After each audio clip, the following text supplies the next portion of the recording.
En 1988, la geóloga Clara Núñez desapareció en la inmensidad del altiplano andino. Su historia se convirtió en una leyenda sobre la furia de la naturaleza. 35 años después, un carrete de película fotográfica hallado por azar en una grieta rocosa revelaría una verdad mucho más oscura. Demostraría que la montaña no fue la culpable del silencio de Clara, sino un testigo mudo de una ambición humana que no conocía límites y que había reescrito la historia con una mentira. El pueblo de Cerro Silencio, en 1988, era poco más que un puesto avanzado en los confines del mundo, un puñado de casas de adobe aferradas a las faldas de la cordillera. Sus habitantes vivían del pastoreo y de la esperanza de que las vetas minerales, prometidas por antiguos mapas, algún día trajeran la prosperidad. Era un lugar donde el viento dictaba las conversaciones y el tiempo parecía haberse detenido. Un escenario perfecto para secretos enterrados bajo capas de polvo y olvido. ¿Desde dónde nos lees? Comparte tu ciudad y país en los comentarios antes de continuar esta historia. Clara Núñez llegó a Cerro Silencio con la energía de una pionera. A sus 35 años era una geóloga respetada, con una mente brillante y una pasión por desentrañar los misterios que guardaba la tierra. No buscaba solo rocas, sino un legado. Creía firmemente que la geología podía ser una herramienta de progreso soberano, una forma de asegurar que la riqueza del subsuelo beneficiara a la nación, y no solo a intereses privados, una convicción que definiría su destino. La acompañaba Diego Salazar, un colega geólogo cuya ambición era un espejo de la de Clara, aunque reflejaba una imagen distinta. Mientras Clara veía la ciencia como un servicio público, Diego veía en las montañas una oportunidad de riqueza personal sin precedentes. Eran dos visiones del mundo en una misma expedición, unidas por la necesidad profesional, pero separadas por una filosofía fundamental. Esta fricción silenciosa, invisible para el mundo exterior, sería el catalizador de la tragedia que estaba a punto de desatarse. Su expedición fue meticulosamente planeada, un proyecto conjunto entre el Servicio Geológico Nacional y la incipiente consultora de Salazar. El objetivo era audaz: cartografiar una vasta y remota sección del altiplano, una zona que las leyendas locales decían que era rica en plata, pero que ningún estudio moderno había confirmado. Partieron con la promesa de redefinir el futuro económico de la región, equipados con lo mejor de la tecnología de la época, sin saber que solo uno de ellos regresaría para contarlo. Los primeros informes de radio que enviaron eran optimistas. Clara describía formaciones geológicas prometedoras, su voz llena de entusiasmo científico a través de la estática. Hablaban de un progreso constante, de cielos despejados y de un terreno duro, pero manejable. Para los habitantes de Cerro Silencio que seguían sus avances, la expedición Núñez Salazar era un faro de esperanza. Nadie podía imaginar que aquellas transmisiones serían las últimas palabras que el mundo escucharía de la brillante geóloga, un eco que pronto se apagaría. Entonces, el silencio. Las comunicaciones cesaron abruptamente. Al principio, se atribuyó a fallos en el equipo o a la difícil orografía, que a menudo creaba zonas muertas de radio. Pasaron 2 días sin noticias y la preocupación comenzó a crecer en la base. Se organizó un primer equipo de reconocimiento, pero la cordillera es un laberinto de picos y valles. La expedición se había adentrado en un territorio tan vasto que buscarla era como encontrar una aguja en un pajar de piedra. Fue entonces cuando la narrativa oficial comenzó a forjarse. Los partes meteorológicos de estaciones lejanas registraron una anomalía climática, una masa de aire polar que descendió sobre la meseta, provocando una ventisca de una intensidad y duración sin precedentes para esa época del año. Se habló de vientos huracanados y una caída de las temperaturas que convertía la supervivencia al aire libre en una imposibilidad. La naturaleza impredecible y violenta se convirtió en la principal sospechosa de la desaparición de los geólogos. 5 días después del último contacto, Diego Salazar apareció. Fue encontrado por un pastor al borde de un camino rural, a kilómetros del área de búsqueda. Estaba desorientado, al borde de la hipotermia, y con la mirada perdida de quien ha visto el infierno. Su regreso fue un milagro y una tragedia al mismo tiempo. Traía consigo la noticia que todos temían, pero también una historia de supervivencia que lo convertiría en una leyenda local, el hombre que luchó contra la montaña y vivió. Su testimonio, relatado con la voz rota por el agotamiento y el dolor, fue la única pieza sobre la que se construyó el caso. Describió cómo la ventisca los había sorprendido en campo abierto, una pared blanca, que borró el mundo en cuestión de minutos. El viento, aullando como un depredador, los separó. Él gritó el nombre de Clara hasta quedarse sin aliento, pero el sonido se perdía en el caos. La visibilidad era nula, la perdió de vista y nunca más la encontró. Diego contó que intentó buscarla durante horas, vagando a ciegas en un paisaje helado que había perdido todas sus referencias. El frío era un enemigo físico que le robaba las fuerzas y la esperanza. Finalmente, comprendió que quedarse quieto era una sentencia de muerte. Tomó la decisión más difícil de su vida, seguir adelante, con la esperanza de encontrar ayuda.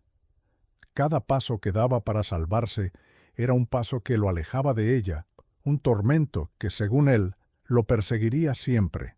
La búsqueda oficial se intensificó tras el regreso de Salazar, ahora con un área más definida donde centrar los esfuerzos.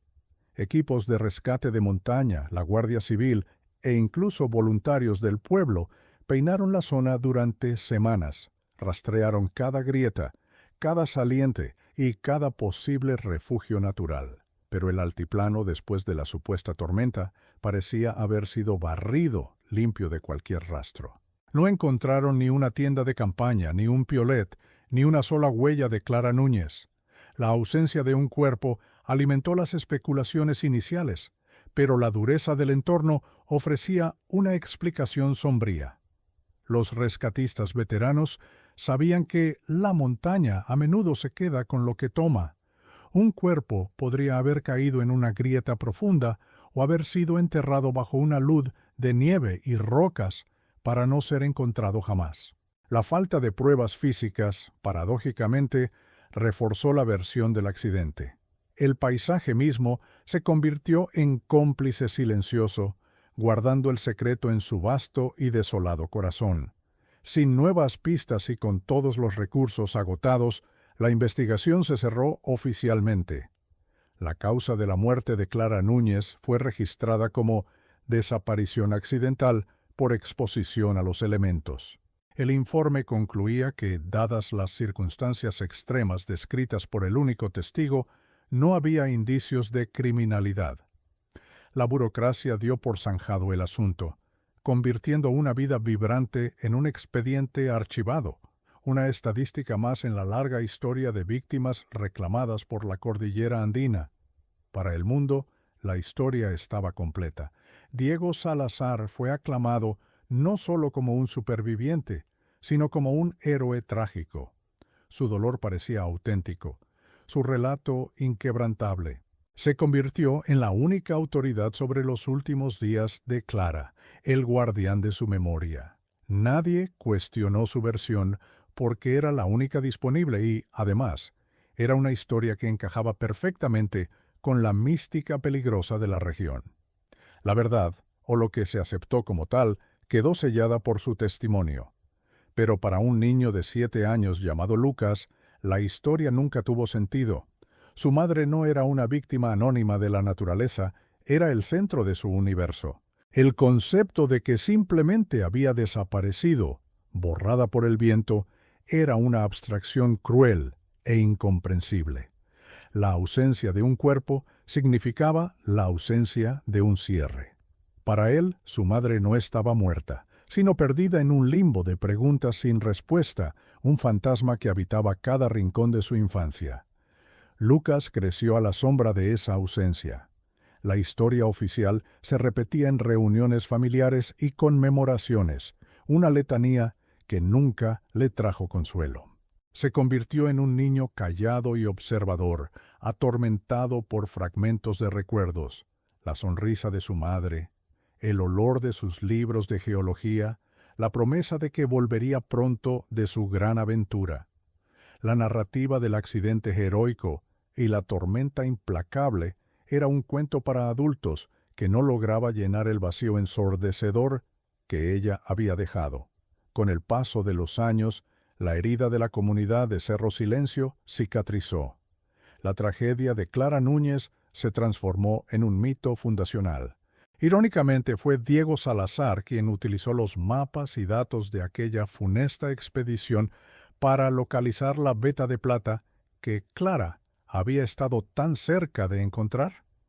Fundó la Corporación Minera Cerro Silencio, y la prosperidad que había sido un sueño lejano se convirtió en una realidad tangible, construida sobre los cimientos de una desaparición. Diego se convirtió en el patriarca del pueblo, un filántropo venerado. Construyó escuelas, hospitales y carreteras. Dio trabajo a generaciones enteras. Su historia de supervivencia se entrelazó con la historia de éxito del pueblo, y cualquier duda sobre el pasado fue silenciada por la abrumadora gratitud del presente. Cuestionar a Diego Salazar era cuestionar la propia existencia de Cerro Silencio. Su estatus de héroe se volvió inexpugnable, blindado por décadas de generosidad y poder económico, un benefactor intocable. El tiempo actuó como un sedante, adormeciendo los bordes afilados del misterio. Las nuevas generaciones crecieron con la leyenda de Clara Núñez, la geóloga que se perdió en la gran tormenta, y Diego Salazar, el hombre que sobrevivió para construir un imperio. La narrativa oficial se solidificó, convirtiéndose en un hecho histórico tan inamovible como las propias montañas. La posibilidad de que hubiera otra verdad fue enterrada bajo 35 años de progreso, silencio y una mentira colectivamente aceptada como un mal necesario. La memoria de Clara se desvaneció, convirtiéndose en el nombre de una calle o de una beca financiada por el propio Salazar, un gesto público de duelo que servía para reforzar su versión. Para la mayoría, ella era solo un espectro, una figura trágica de un pasado lejano. Solo en la mente de su hijo, Lucas, seguía viva, no como un recuerdo, sino como una pregunta persistente. Una pregunta que lo había acompañado durante toda su vida, esperando pacientemente el momento de encontrar una respuesta. El altiplano, por su parte, guardaba el secreto con una indiferencia milenaria. Sus picos áridos y sus valles barridos por el viento habían sido testigos de la verdad, pero las rocas no hablan. El escenario del crimen, si es que lo hubo, permaneció intacto, congelado en el tiempo, a la espera de que alguien con los ojos correctos supiera dónde mirar. La historia de Clara y Diego se había convertido en parte del paisaje, una capa más de historia humana sobre la inmensa geología del lugar. La herida abierta de la familia Núñez nunca se cerró del todo, se convirtió en un dolor sordo, una ausencia perpetua en cada celebración y en cada momento importante. Vivieron con la insatisfactoria conclusión de un accidente sin cuerpo, una historia que dejaba demasiados cabos sueltos. Aceptaron la versión oficial, porque no tenían otra alternativa, pero en la intimidad de su hogar, el nombre de Clara se pronunciaba con una mezcla de tristeza y una duda persistente que nunca se atrevieron a expresar en voz alta. Así, durante más de 3 décadas, el misterio permaneció sellado. Una narrativa conveniente había triunfado sobre una verdad incómoda. La historia de la desaparición de Clara Núñez parecía destinada a ser solo eso, una historia. Un cuento con moraleja sobre los peligros de la naturaleza y la fragilidad humana, un caso cerrado, archivado y cubierto por el polvo del tiempo, aparentemente para siempre. Nadie imaginaba que la prueba de lo que realmente sucedió había sobrevivido, protegida del tiempo y los elementos. Durante 35 años, la versión de Diego Salazar fue la única verdad, un evangelio de supervivencia tallado en piedra. Nadie se preguntó por qué un superviviente afligido se convirtió en un magnate gracias a los descubrimientos de una expedición fatal. ¿Quién se benefició realmente de aquel silencio sepulcral en la montaña? Lo que nadie sabía es que la respuesta no estaba enterrada con Clara, sino esperando pacientemente dentro de un pequeño cilindro metálico, a punto de reescribir la historia. 35 años después, en el presente, el altiplano seguía siendo un reino de silencio y piedra, indiferente al drama humano que había albergado. El sol castigaba la tierra con la misma intensidad, y el viento seguía erosionando los picos con una paciencia geológica. Para el mundo, la historia de Clara Núñez estaba tan fosilizada como las rocas que estudiaba. Era un capítulo cerrado. Pero el tiempo, aunque entierra verdades, también tiene una extraña manera de desenterrarlas.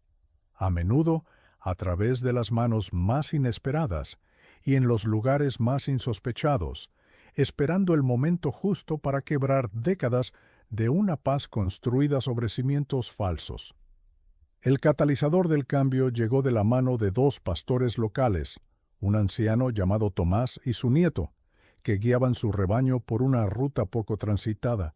Una súbita tormenta de tarde, esta vez real y violenta, los obligó a buscar refugio en una red de grietas rocosas que rara vez visitaban. Era una zona considerada traicionera, un laberinto de cañones secos y salientes afilados que la mayoría de la gente evitaba. Fue precisamente esa desviación de la rutina, un acto dictado por la necesidad de proteger a sus animales, lo que los puso en el camino de un secreto que había esperado pacientemente durante más de 3 décadas. Mientras se acurrucaban en una hendidura profunda, protegidos del viento cortante, la linterna del nieto barrió la pared de roca y se detuvo en un objeto extraño. Encajada entre dos salientes, casi mimetizada con el color ocre de la piedra, había una vieja alforja de cuero. Estaba reseca y endurecida por el ciclo interminable de sol y frío extremo, parcialmente momificada por el aire seco de la altitud. No era un hallazgo completamente inusual en una región que había visto pasar a innumerables exploradores, pero algo en su rigidez y en la forma en que estaba oculta despertó su curiosidad. Con esfuerzo, lograron desencajarla de las rocas. El cuero crujió como papel viejo, amenazando con desintegrarse. Al sopesarla, notaron un peso anómalo y una dureza inusual en el forro interior, como si algo sólido estuviera cosido dentro de la tela. Intrigados, usaron una navaja para rasgar con cuidado las costuras del forro. Dentro, envuelto en una capa adicional de tela encerada para protegerlo de la humedad, encontraron un pequeño cilindro metálico, frío al tacto y sellado herméticamente. No tenía marcas ni inscripciones, era un objeto anónimo y misterioso, un testigo mudo de un pasado olvidado. Tomás, el anciano pastor, recordó las viejas historias. Había oído hablar de expediciones perdidas y de la geóloga que la montaña se había tragado en la gran tormenta de su juventud. Aunque no podía saber con certeza a quién pertenecía, su instinto le dijo que aquel objeto no era una simple baratija. Comprendió que podía ser importante, una reliquia de un tiempo pasado que merecía algo más que ser vendida en un mercado de antigüedades. Con un sentido del deber cívico, decidieron entregar su hallazgo al puesto más cercano de la Guardia Civil, sin imaginar la cadena de acontecimientos que estaban a punto de desatar. El cilindro metálico pasó varios días sobre el escritorio de un sargento de la Guardia Civil en la capital de la provincia, catalogado como un hallazgo fortuito de origen desconocido. Podría haber terminado en un almacén de objetos perdidos, pero un agente más joven, revisando archivos antiguos para un informe, encontró una conexión. La zona del hallazgo coincidía vagamente con el área de búsqueda de la expedición Núñez Salazar de 1988. La mención de equipo de expedición en el informe original fue suficiente para que, por protocolo, se notificara al familiar más cercano que constaba en el expediente, un hijo llamado Lucas Núñez. Lucas Núñez, a sus 42 años, era un arquitecto de éxito en la capital. Su vida era una sinfonía de líneas rectas, ángulos precisos y estructuras controladas, un mundo que él mismo había diseñado para contrarrestar el caos y la incertidumbre que habían definido su infancia. La desaparición de su madre no era una herida abierta, sino una cicatriz profunda, un vacío estructural en los cimientos de su identidad. Había aprendido a vivir con la narrativa oficial, aunque ésta nunca le había proporcionado consuelo ni cierre. La historia de la ventisca era una explicación tan vasta e impersonal como la propia montaña. La llamada de la Guardia Civil fue una perturbación inesperada en su ordenada existencia. Al principio, la noticia de que se había encontrado un objeto perteneciente a la expedición de su madre le provocó un escepticismo cansado. Durante años había habido falsas alarmas y teorías descabelladas. Sin embargo, la descripción del cilindro metálico sellado despertó algo en él, una curiosidad que había mantenido latente durante décadas. Aceptó que se lo enviaran, movido más por un sentido de deber filial que por una esperanza real de encontrar respuestas. El paquete llegó a su estudio una semana después, pequeño y pesado. Sostener el cilindro en sus manos fue una experiencia visceral.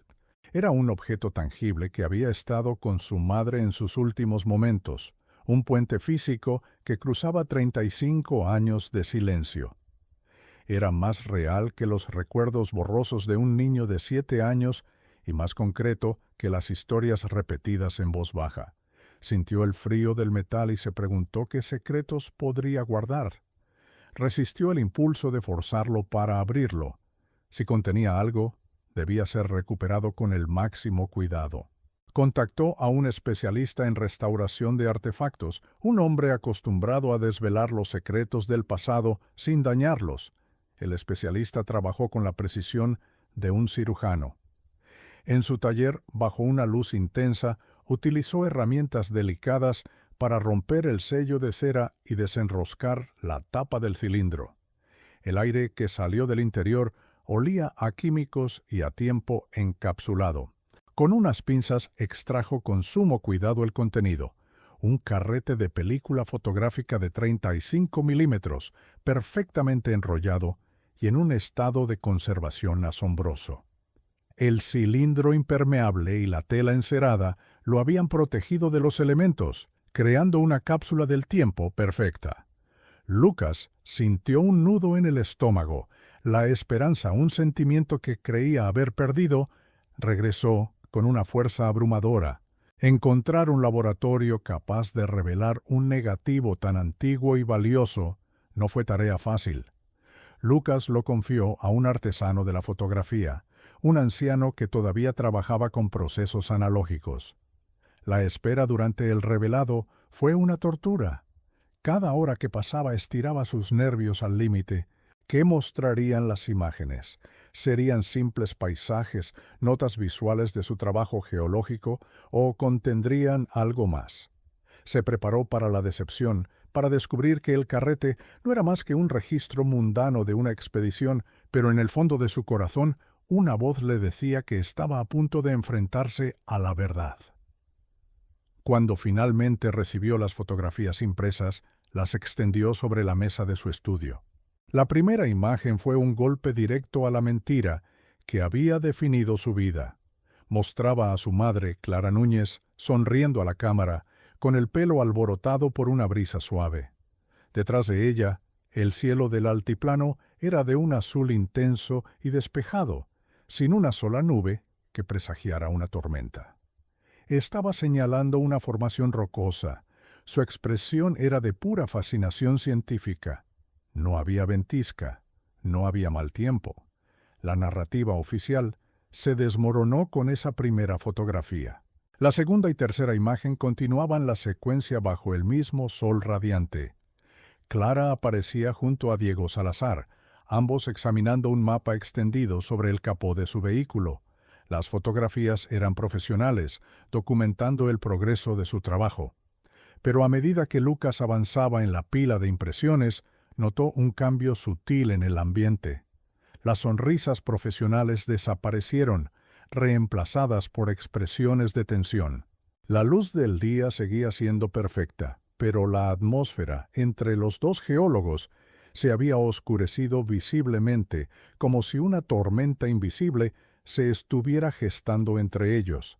La siguiente serie de fotografías confirmaba la creciente discordia. Una imagen mostraba a Diego gesticulando enérgicamente con el rostro tenso. Clara lo miraba con los brazos cruzados. Su postura era defensiva, desafiante. Ya no estaban trabajando, estaban discutiendo. La cámara, probablemente colocada sobre un trípode, capturaba la cruda emoción de un conflicto en pleno apogeo en medio de la vasta soledad del paisaje andino.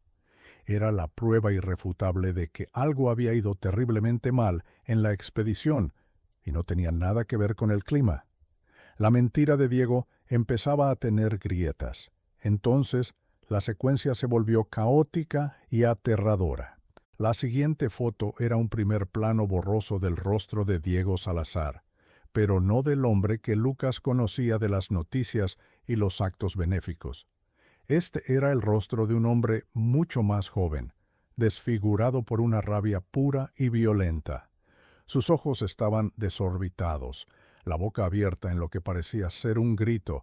La imagen estaba ligeramente desenfocada, como si la cámara se hubiera movido bruscamente. Era la cara de un asesino, capturada en el instante preciso en que su máscara de civilización se había hecho añicos. La penúltima fotografía era aún más perturbadora. La perspectiva había cambiado drásticamente.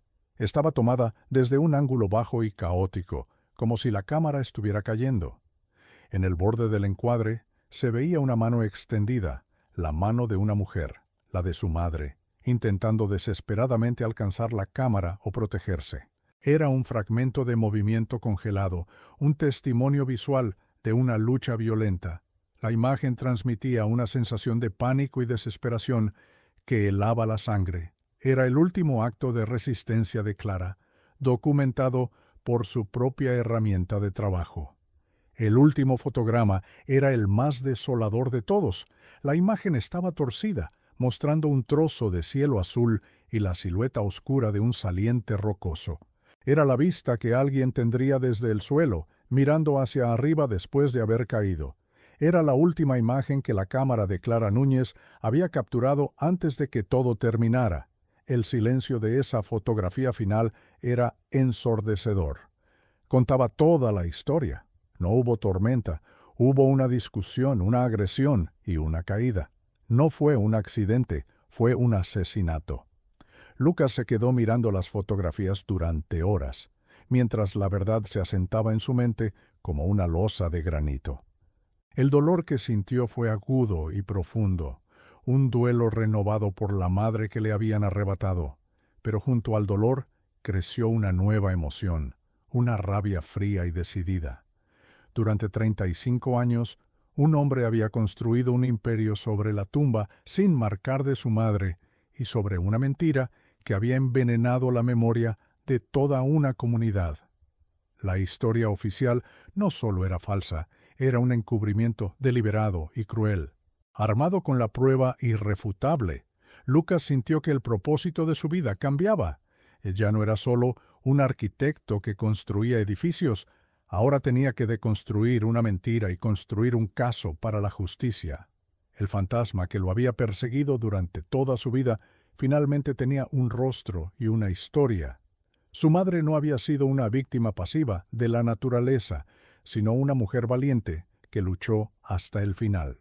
Su legado no era una historia con moraleja sobre la fragilidad humana, sino la de una científica brillante traicionada por la ambición de su socio.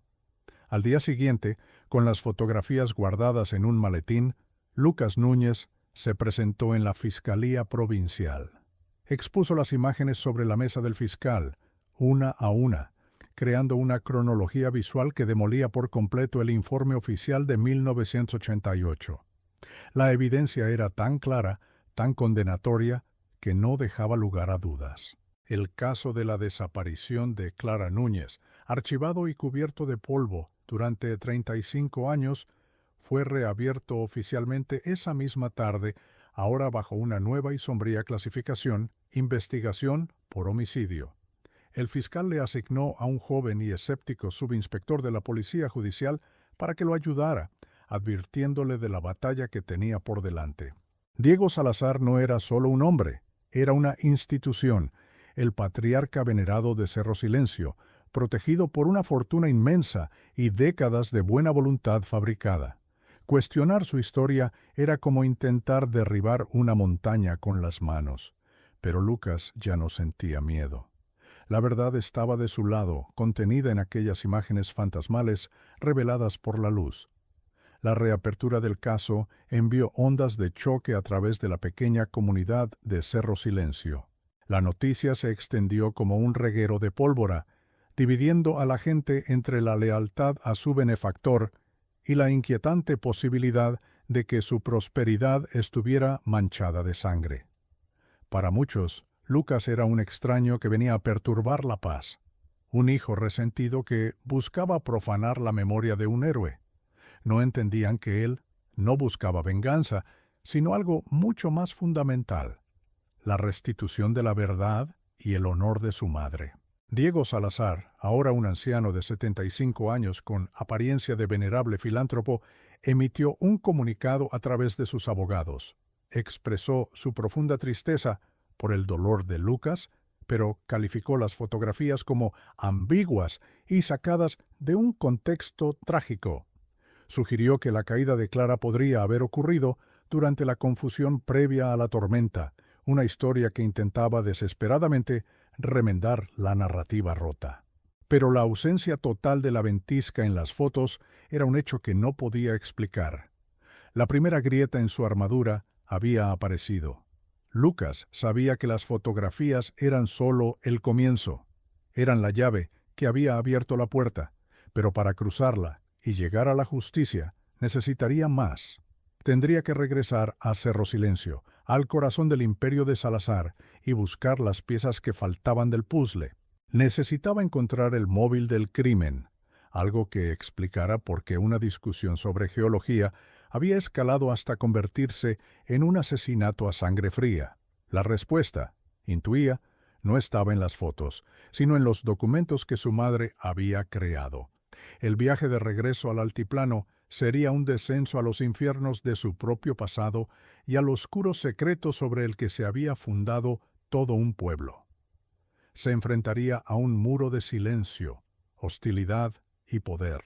Diego Salazar había controlado la narrativa durante demasiado tiempo, convirtiendo su crimen en un mito fundacional. Desmantelar esa mentira requeriría más que pruebas fotográficas, requeriría una perseverancia inquebrantable y el valor para enfrentarse al hombre que le había robado a su madre y había reescrito la historia a su conveniencia. La investigación apenas comenzaba y el camino por delante estaba lleno de peligros.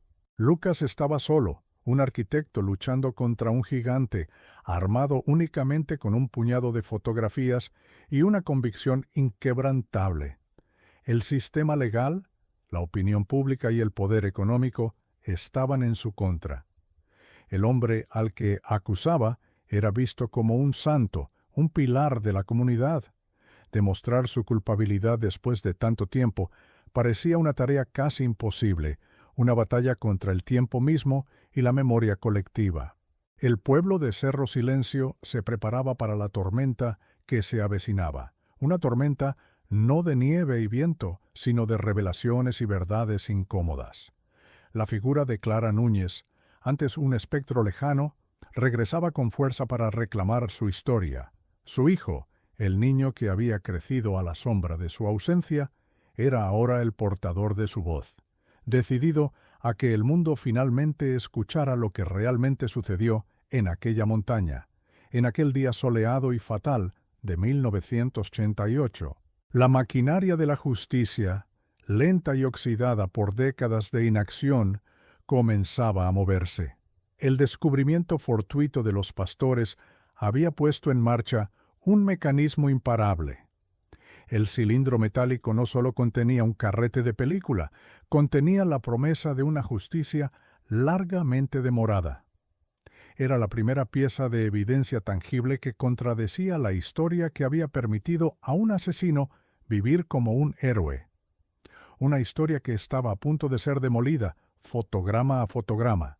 Lucas miró por última vez la foto de su madre sonriendo bajo el sol andino.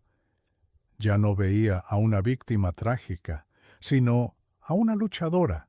La cámara no solo había capturado su muerte, había capturado la prueba que 35 años después serviría para condenar a su asesino. La investigación que estaba a punto de comenzar sería su legado final, la última y más importante de sus expediciones. La revelación de las fotografías había transformado un caso cerrado en una investigación de asesinato activa, y a un hijo en duelo en un buscador implacable de la verdad. El eco de lo que sucedió en el altiplano finalmente había encontrado una voz, pero este descubrimiento era solo la primera pieza de un rompecabezas macabro que nadie, y menos aún Lucas, estaba preparado para montar. El regreso de Lucas Núñez a Cerro Silencio no fue el de un hijo pródigo, sino el de un profanador. Acompañado por el subinspector de la Policía Judicial, un joven llamado Andrés Gómez, su llegada fue recibida con un muro de silencio y miradas hostiles. Gómez, un hombre de ciudad acostumbrado a la lógica del procedimiento, sintió de inmediato la atmósfera opresiva del pueblo. Aquí, la ley no la dictaba el Código Penal, sino la gratitud y el miedo hacia un solo hombre, Diego Salazar. Para esta gente Lucas no buscaba justicia, venía a destruir al santo patrón que les había dado todo. Su primera parada no fue la mansión de Salazar, ni la bulliciosa plaza del pueblo, sino el sótano polvoriento del antiguo cuartel de la Guardia Civil, donde se almacenaban los archivos muertos. El expediente de 1988, atado con un cordel descolorido, olía a tiempo y a olvido. Gómez lo abrió con un cuidado casi reverencial. Dentro, la caligrafía apresurada de los agentes de la época detallaba una historia que, durante 35 años, nadie había tenido motivos para cuestionar. Una historia que estaban a punto de demoler, pieza por pieza. El testimonio original de Diego Salazar ocupaba la mayor parte del informe. Leído bajo la luz amarillenta de una bombilla desnuda, era una pieza de narrativa de supervivencia casi literaria. Describía con una precisión escalofriante el descenso súbito de la temperatura, la forma en que el cielo se oscureció en minutos y el aullido del viento que ahogaba cualquier grito. Hablaba de una pared blanca que los envolvió, de la desorientación y del pánico. Era un relato vívido, detallado y completamente falso. La primera contradicción, la más fundamental, no provino de un testigo humano, sino de los cielos. Gómez había solicitado un reanálisis de los datos meteorológicos históricos de 1988, utilizando tecnología moderna de modelado climático que no existía en la época. El informe del Servicio Nacional de Meteorología fue categórico. No hubo ninguna ventisca de características anómalas en esa zona del altiplano en las fechas de la desaparición de Clara Núñez. Hubo vientos moderados y una bajada de temperaturas nocturnas, algo normal para la altitud, pero nada que se pareciera a la tormenta apocalíptica descrita por Salazar. El subinspector Gómez subrayó la conclusión del informe con un bolígrafo rojo.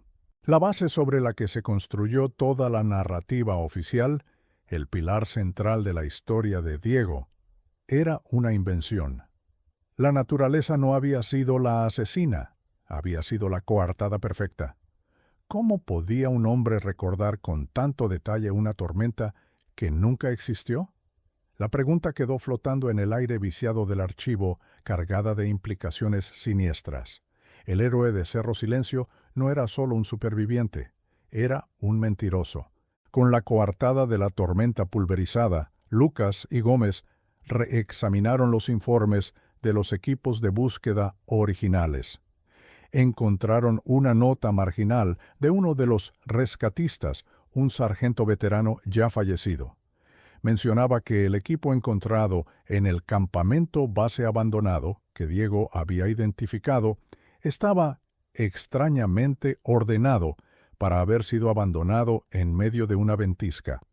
En su momento, el detalle se atribuyó al shock del superviviente. Ahora parecía una prueba más de una puesta en escena meticulosamente planeada.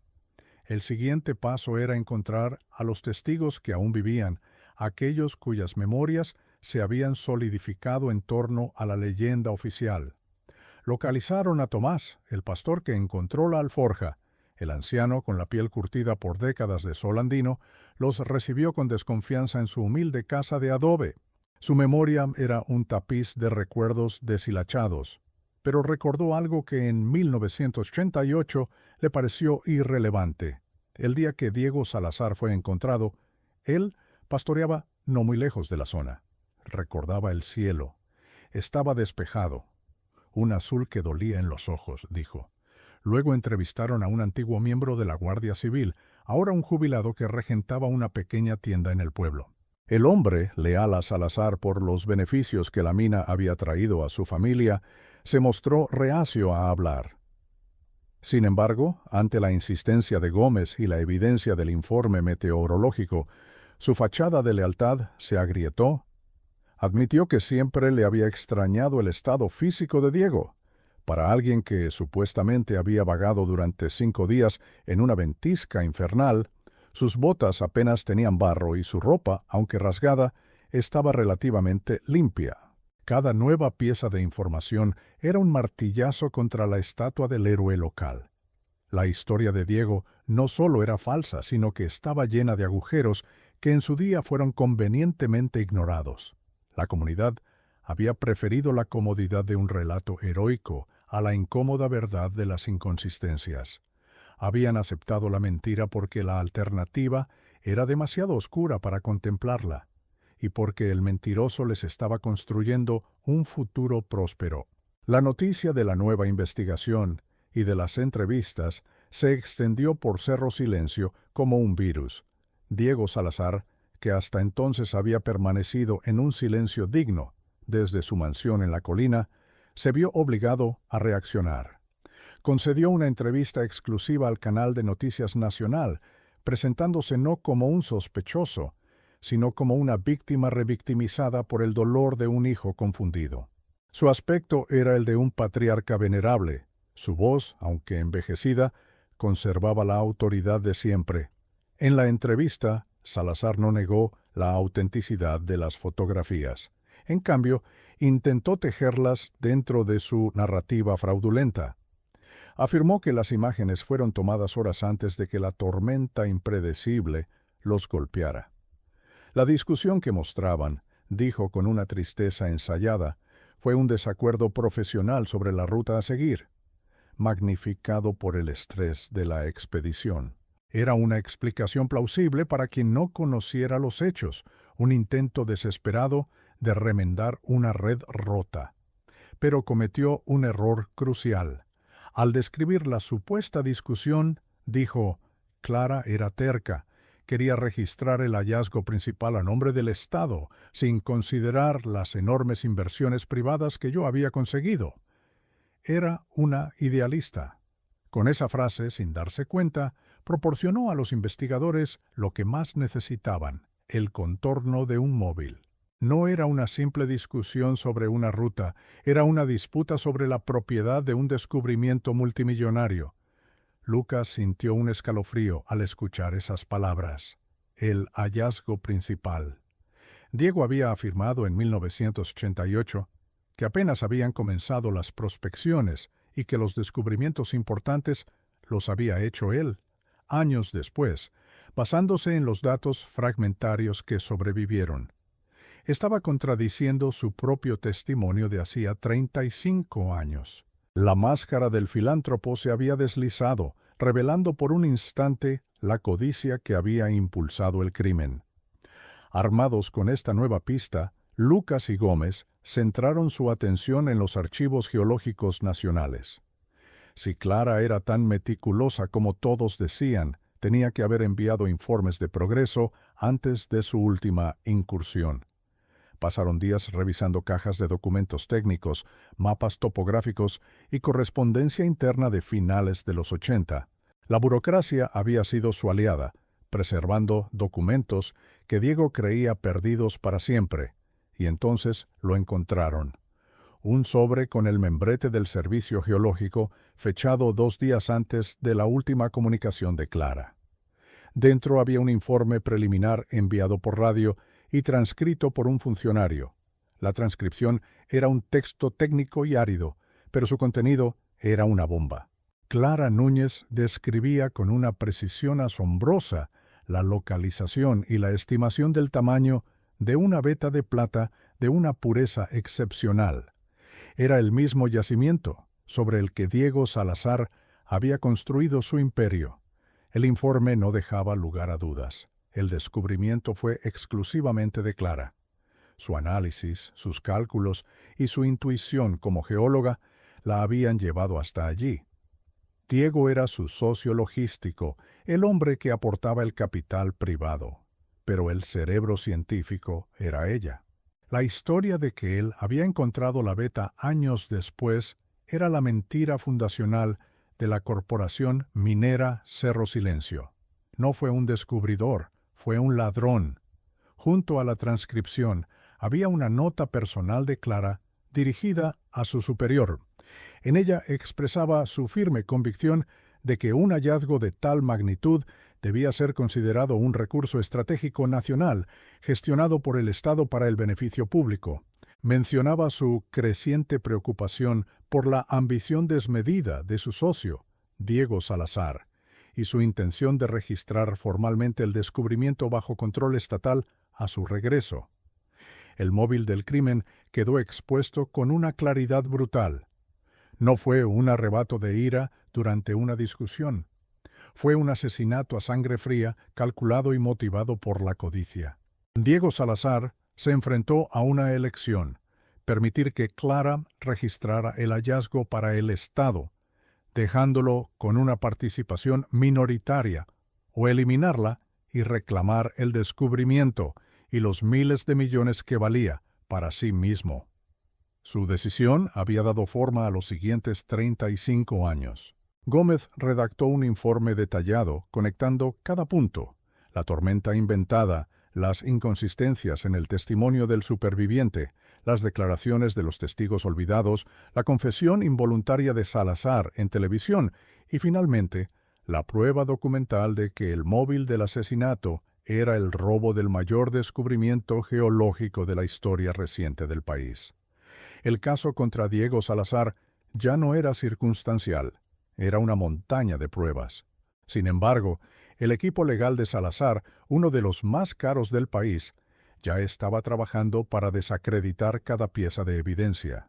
Argumentarían que el informe meteorológico no era concluyente, que los recuerdos de los ancianos no eran fiables y que la nota de Clara era simplemente la opinión subjetiva de una disputa comercial. Sabían que, sin un cuerpo y sin un arma del crimen, aún podían generar una duda razonable. Lucas lo entendía. Tenían la cronología del crimen, tenían el móvil, pero les faltaba algo que conectara a Diego directamente con el acto violento. Las fotografías mostraban la agresión, pero la defensa podría argumentar que la caída fue un accidente durante la pelea. Necesitaban una prueba trofeo, algo que el asesino no sabía que existía.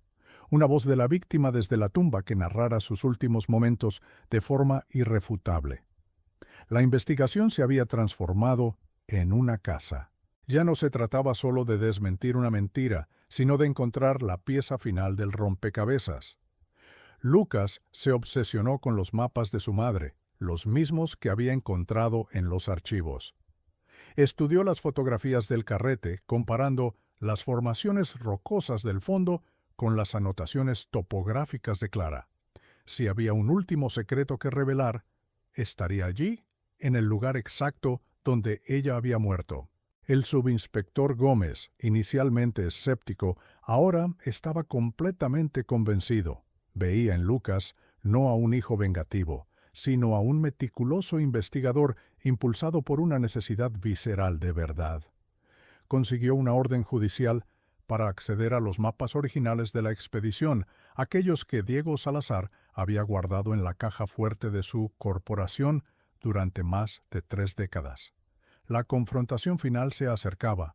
Diego Salazar, atrincherado en su mansión, sintió cómo el mundo que había construido con tanto cuidado comenzaba a temblar.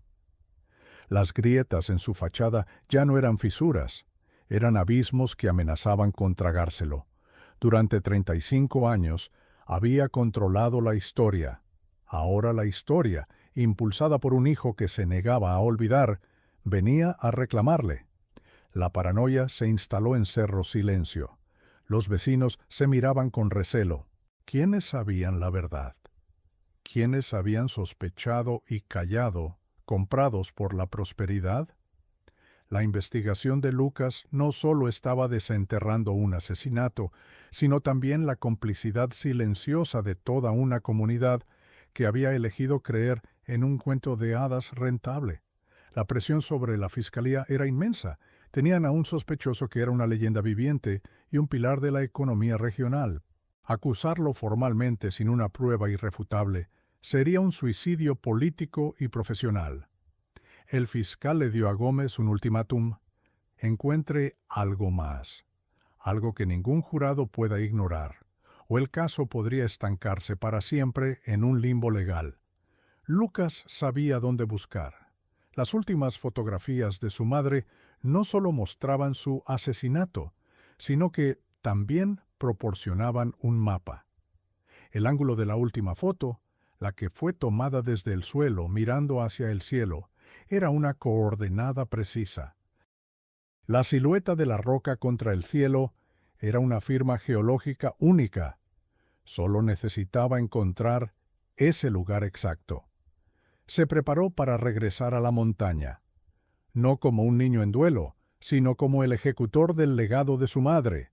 Volvería al altiplano, al escenario del crimen que había permanecido congelado en el tiempo, para buscar la última pieza de evidencia que su madre, en su último acto de desafío, podría haber dejado atrás. La investigación había reconstruido el pasado, revelando una conspiración de codicia y engaño. Había despojado al antagonista de su disfraz de benefactor, mostrando al monstruo que había debajo. La tensión era casi insoportable. El público, junto con Lucas, ahora sabía quién era el culpable y por qué lo había hecho. Pero el conocimiento no era suficiente. Necesitaban la certeza, necesitaban la prueba definitiva que transformara la acusación en una condena. La verdad estaba allí fuera, en la inmensidad silenciosa del altiplano, esperando a ser encontrada después de 35 años de paciencia. El subinspector Gómez miró a Lucas, que estudiaba los mapas con una intensidad febril. ¿Crees que realmente dejó algo allí?, preguntó. La pregunta no era de duda, sino de esperanza. Mi madre era una científica, respondió Lucas sin levantar la vista. Documentaba todo. Estoy seguro de que documentó su propio asesinato. Solo tenemos que encontrar dónde. La búsqueda de la verdad había llegado a su punto más crítico. La reconstrucción estaba completa, pero la justicia dependía de un último descubrimiento. El imperio de Diego Salazar se había construido sobre una única mentira. Ahora, una única verdad estaba a punto de derribarlo. La fase de análisis había terminado. Comenzaba la fase de la excavación, no en la tierra, sino en el corazón de la escena del crimen. La montaña que había servido como coartada para un asesino estaba a punto de convertirse en su principal acusadora. La investigación había revelado el qué, el cómo y el por qué. Pero, ¿dónde estaba la prueba que lo uniría todo de forma irrefutable? El eco de la verdad, silenciado durante décadas, era ahora un clamor, y su origen provenía de un punto exacto en un mapa, esperando a que el hijo de la víctima finalmente lo encontrara. La respuesta final no estaba en los archivos polvorientos, ni en los recuerdos de los ancianos, sino en una grieta de una roca, bajo el mismo cielo azul y despejado que había sido testigo mudo del crimen. El siguiente paso de Lucas no sería un acto de investigación, sino un acto de fe en la meticulosidad de su madre, y en su deseo de que la verdad, por muy enterrada que estuviera, siempre encuentra la manera de salir a la luz. La expedición de regreso al altiplano fue un peregrinaje solemne hacia el epicentro de una mentira. Lucas Núñez y el subinspector Andrés Gómez no eran simples investigadores, eran arqueólogos de un crimen, equipados con mapas, fotografías y la convicción de que la geología misma les mostraría el camino. El aire enrarecido de la altitud no era lo único que dificultaba la respiración, era el peso de 35 años de silencio, una presión atmosférica que solo la verdad podría ecualizar. Cada paso que daban sobre la tierra árida era un paso sobre la tumba sin marcar de Clara, un eco de sus últimas pisadas desesperadas en un día que el mundo creía nublado, pero que ahora sabían que había sido terriblemente claro y soleado. El trabajo de localización fue una proeza de triangulación forense. Utilizaron la última fotografía del carrete, aquella imagen torcida del cielo, y la silueta de un saliente rocoso como un mapa estelar invertido. Lucas, aplicando su precisión de arquitecto, y Gómez, con su metódica lógica policial, superpusieron la imagen sobre los mapas topográficos de Clara. Identificaron la formación rocosa no por su apariencia a nivel del suelo, sino por su perfil único contra el horizonte, una firma geológica inmutable que sólo sería visible desde un punto de vista específico, el lugar exacto donde la cámara, y por ende su madre, habían caído. Era ciencia pura, un homenaje al legado de Clara, utilizando sus propias herramientas para desvelar su asesinato. Tras 2 días de búsqueda exhaustiva en el sector identificado, el desaliento comenzó a filtrarse entre ellos. El terreno era un laberinto de grietas y rocas idénticas, un paisaje diseñado para ocultar secretos. Pero Lucas se negó a rendirse. Recordó los hábitos de su madre, su obsesión por los marcadores geológicos y los puntos de referencia naturales. Se detuvo, cerró los ojos y trató de pensar como ella, no como una víctima, sino como una científica en sus últimos momentos. ¿Qué habría hecho? No habría dejado su última prueba al azar. La habría asegurado utilizando el propio entorno como una caja fuerte. Fue entonces cuando sus ojos se fijaron en una pequeña grieta, casi invisible, protegida por un saliente que la resguardaba de la lluvia y la nieve.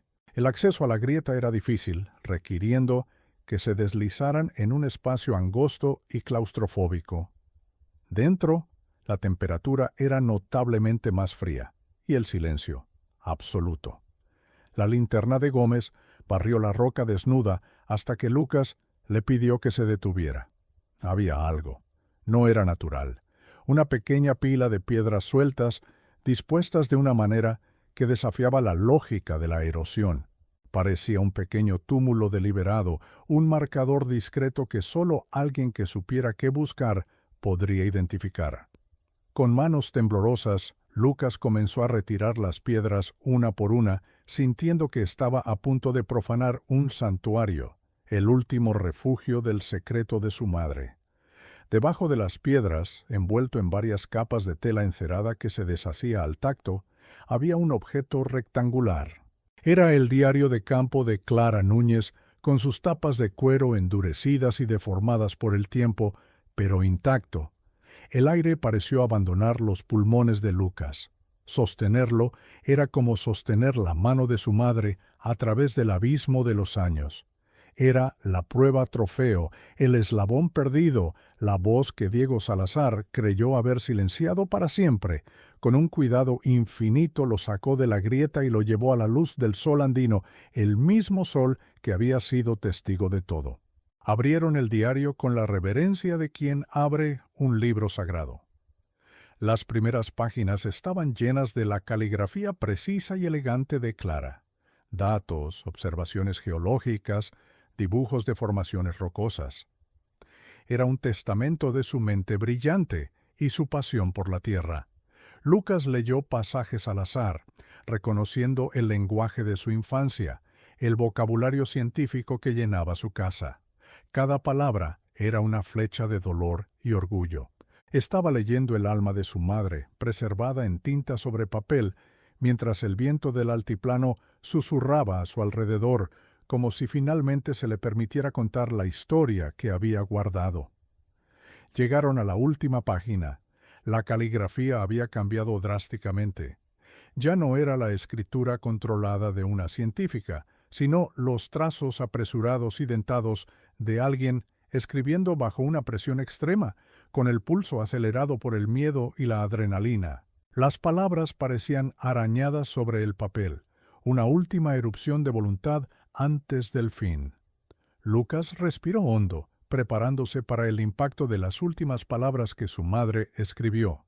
El mensaje en una botella que había tardado 35 años en llegar a la orilla. Leyó en voz alta, y su voz se quebró en el aire fino y helado. Diego no atiende a razones, solo ve el dinero. Dice que soy una ilusa por regalar esto. Se lleva el mapa. Vuelve a por mí. La frase final quedó suspendida en el silencio. No era una interpretación, no era una teoría. Era un relato en tiempo real, una declaración de la víctima desde el borde de la muerte.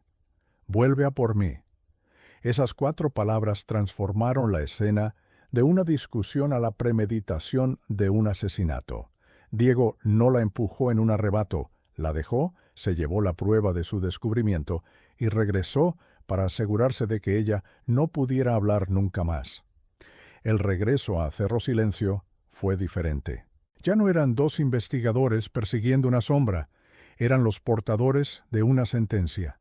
La noticia de que habían encontrado algo en la montaña se había extendido por el pueblo, y una multitud silenciosa y expectante los observó llegar. Se dirigieron directamente a la mansión de Diego Salazar, una fortaleza de riqueza y poder construida sobre cimientos de hueso y mentiras. No iban a negociar ni a interrogar. Iban a ejecutar la justicia que había sido aplazada durante demasiado tiempo. Diego Salazar los recibió en su opulento despacho, flanqueado por sus abogados. Su rostro, surcado por las arrugas de una vida de falso prestigio, mostraba una máscara de indignación y condescendencia. Intentó tomar el control de la situación, hablando de acoso y de la profanación de una tragedia. Se presentó como el eterno superviviente, el guardián de la memoria de Clara, una memoria que él mismo había fabricado y vendido al mundo durante décadas. Su arrogancia, pulida por 35 años de impunidad, era casi impenetrable.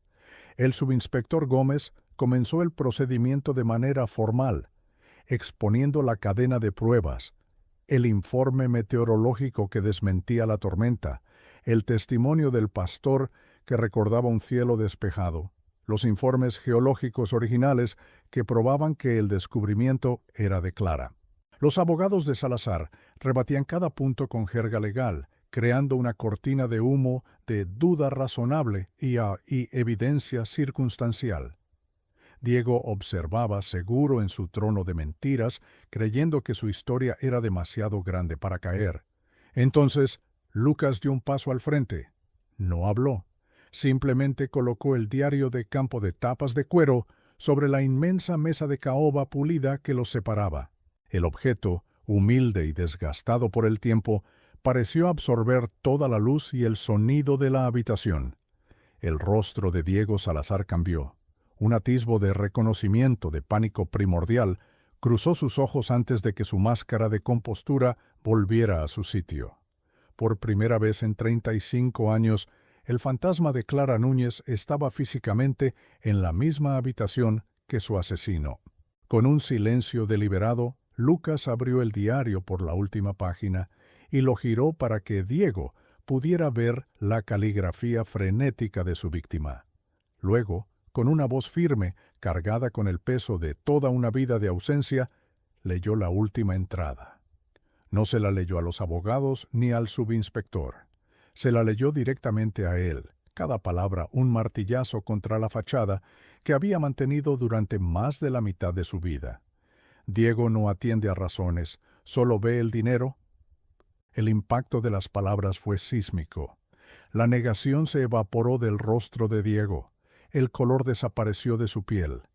Era como ver una montaña desmoronarse en una avalancha silenciosa. Las palabras de Clara, su propia voz escrita, eran la única arma contra la que no tenía defensa. No podía llamarla mentirosa, no podía cuestionar su contexto. Era la verdad pura, destilada en su forma más potente. El hombre que había sobrevivido a la montaña no pudo sobrevivir a unas pocas líneas de tinta. Su confesión no fue un torrente de palabras, sino un colapso. El anciano venerable se encogió sobre sí mismo, un hombre hueco cuyo armazón de mentiras se había desintegrado. Murmuró fragmentos incoherentes, hablando de la ambición, de que ella no entendía lo que estaba en juego, de que era un accidente que se le fue de las manos. Admitió haber vuelto, haberla empujado desde el saliente cuando ella se negó a entregarle sus notas. La confesión, rota y patética, confirmó cada detalle que Lucas y Gómez habían reconstruido. La verdad, finalmente, había sido exhumada. El arresto de Diego Salazar fue un espectáculo surrealista. El patriarca de Cerro Silencio, el hombre cuyo nombre adornaba escuelas y hospitales, fue escoltado fuera de su mansión, con la mirada perdida y las muñecas esposadas. La multitud que se había congregado en el exterior observó en un silencio atónito, viendo cómo el mito fundador de su pueblo se hacía añicos ante sus ojos. La justicia no llegó como un trueno, sino como la revelación silenciosa y devastadora contenida en un viejo diario. El juicio fue breve y concluyente. La combinación de las pruebas fotográficas, la evidencia documental, el diario de campo y la propia confesión de Diego formaron un caso irrefutable. Fue declarado culpable de asesinato en primer grado y sentenciado a cadena perpetua sin posibilidad de libertad condicional. La justicia, aunque tardía, fue absoluta y definitiva. Diego Salazar, el héroe de Cerro Silencio, moriría en prisión despojado de su fortuna, su reputación y su libertad. Para Lucas, el veredicto no trajo euforia, sino una profunda y agotadora paz. La misión que había consumido su vida había terminado. El fantasma de su madre ya no era una pregunta sin respuesta, sino un legado de integridad y coraje. Había limpiado su nombre y restaurado su historia. Al salir del juzgado, miró hacia el cielo, imaginando el mismo azul intenso que su madre vio en su último día, y por primera vez desde que era un niño, sintió que el ciclo de dolor finalmente se había cerrado. Cerro Silencio se enfrentó a una crisis de identidad. Su prosperidad, sus empleos, su misma existencia, estaban manchados con la sangre de un asesinato. La comunidad tuvo que iniciar un doloroso proceso de introspección, aprendiendo a separar la riqueza que habían ganado de la mentira que la había hecho posible. La estatua de Diego Salazar en la plaza del pueblo fue retirada en silencio una noche, dejando un pedestal vacío que hablaba más que cualquier monumento. Lucas utilizó parte de los bienes confiscados de Salazar para crear la Fundación Clara Núñez para la Ética en la Geología. La fundación financiaría a jóvenes científicos que, como su madre, creían que la ciencia debía servir al bien público por encima del beneficio privado. El legado de Clara ya no sería su trágica muerte, sino la inspiración para una nueva generación.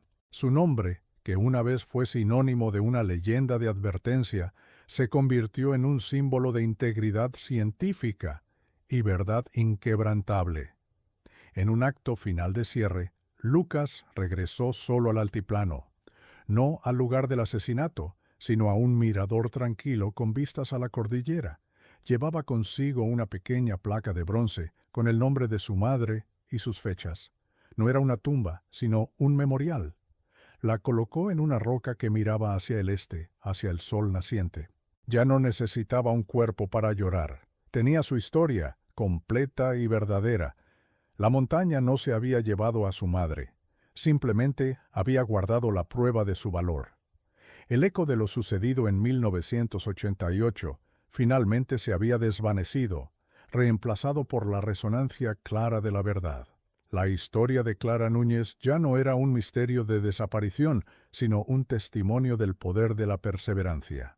Demostró que ninguna mentira, por muy grande o poderosa que sea, puede resistir el paso del tiempo cuando es desafiada por un amor que se niega a olvidar. La justicia para Clara no fue solo la condena de su asesino, sino la rectificación de la historia. Su vida, que había sido reducida a un solo acto de violencia, fue restaurada en toda su brillantez. El mundo ahora la recordaría no por cómo murió, sino por cómo vivió, como una pionera, una científica y una mujer que, incluso en su último aliento, encontró la manera de asegurarse de que la verdad sobreviviera. Lucas Núñez, el arquitecto, había completado su proyecto más importante. No había construido con acero y hormigón, sino con memoria y evidencia. Había deconstruido una mentira y, en su lugar, había edificado un monumento a la verdad que resistiría el paso de las décadas, tan sólido y perdurable como las propias montañas andinas. El pueblo de Cerro Silencio aprendió una lección difícil, que la prosperidad construida sobre un secreto es frágil y que la verdad, por muy dolorosa que sea, es el único cimiento sobre el que se puede construir un futuro real y duradero. La caída de su falso ídolo los obligó a encontrar su propia fuerza, su propia identidad, más allá de la sombra de un hombre. La historia de Diego Salazar se convirtió en una nueva leyenda, un cuento con moraleja sobre cómo la ambición desmedida puede llevar a un hombre a construir un imperio y, finalmente, a cavar su propia tumba. Su nombre se convirtió en una advertencia, un susurro en el viento del altiplano sobre el precio de una vida robada. La investigación había terminado. Las preguntas habían sido respondidas. El dolor, aunque nunca desaparecería por completo, se había transformado en un recuerdo sereno.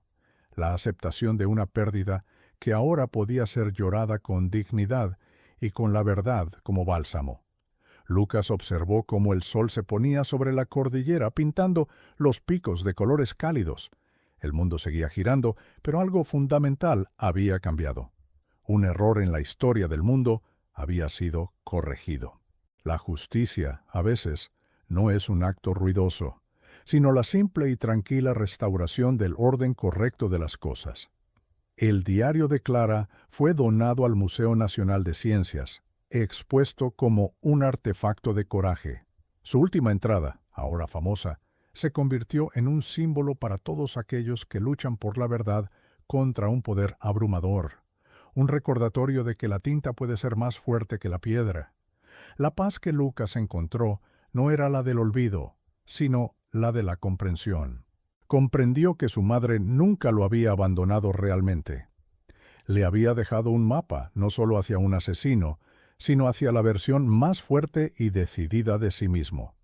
La búsqueda de la justicia para ella había sido al final el camino hacia su propia salvación. El altiplano volvió a su silencio milenario, pero ya no era un silencio cómplice, era un silencio de respeto. Las montañas, que habían sido el escenario de un crimen y el refugio de una prueba, ahora eran simplemente montañas de nuevo, guardianas indiferentes de una historia que finalmente había sido contada en su totalidad. Así, la verdad, enterrada bajo 35 años de progreso y un pacto de olvido colectivo, demostró ser un elemento geológico en sí mismo. Puede ser comprimida por el peso del tiempo y las mentiras, pero su naturaleza es emerger. Tarde o temprano, impulsada por la fuerza tectónica de la memoria y la persistencia, siempre encuentra una grieta por la que salir a la superficie, reclamando el paisaje con una fuerza innegable y definitiva.